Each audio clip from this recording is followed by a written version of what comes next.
A globalização pode ser compreendida como a fase de expansão que o capitalismo atingiu na atualidade, impactando a economia, a política, a cultura e o espaço geográfico. Se no capitalismo comercial, iniciado no final do século XV, com as grandes navegações e o colonialismo, diferentes partes do mundo passaram a estabelecer maiores relações. Nos séculos seguintes, essas relações se intensificaram conforme as novas tecnologias possibilitaram o avanço da produção industrial e do comércio mundial. A globalização é, sobretudo, econômica e caracteriza-se pelo conjunto de mudanças no processo de produção de riquezas, nas relações de trabalho, no papel do Estado, nas formas de dominação sociocultural e pela facilitação dos fluxos de pessoas, capitais e informações ao redor do mundo. E como a globalização afeta o Brasil? Bom, no Brasil, ela perpassa por uma série de fatores históricos e geográficos. Pode-se dizer que desde que os europeus chegaram ao que hoje é chamado de território brasileiro, o Brasil está inserido no processo de globalização. Entretanto, o consenso é que somente a partir da década de 1990 que a globalização passou a ter maior impacto na economia brasileira. A maior influência da globalização no Brasil desmarcou também a adoção de um modelo econômico que visava a mínima intervenção do Estado na economia, chamado de neoliberalismo. Com isso, intensificou-se o processo de privatizações das empresas estatais e a intensa abertura para o capital externo.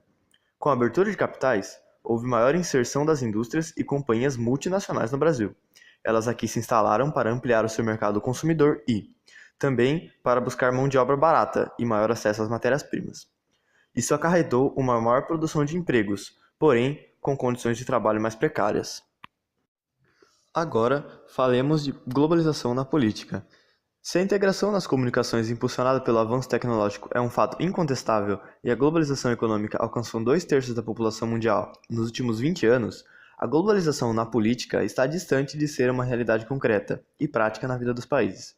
Com a queda do Muro de Berlim e o fim da Guerra Fria, a livre iniciativa e o sistema de mercado se espalharam pelos países da antiga Cortina de Ferro e pelo Extremo Oriente.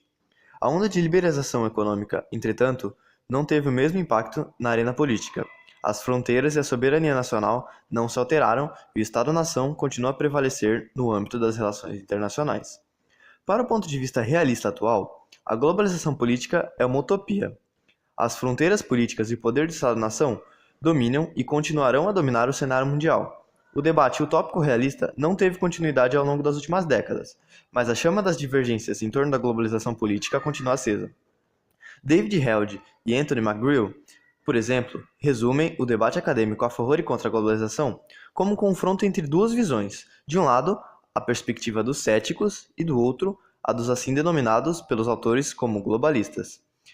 Conclui-se, portanto, que a globalização política, em termos práticos, ainda não passa de um projeto não realizado. O Estado-nação continua a ser o elemento-chave do relacionamento internacional.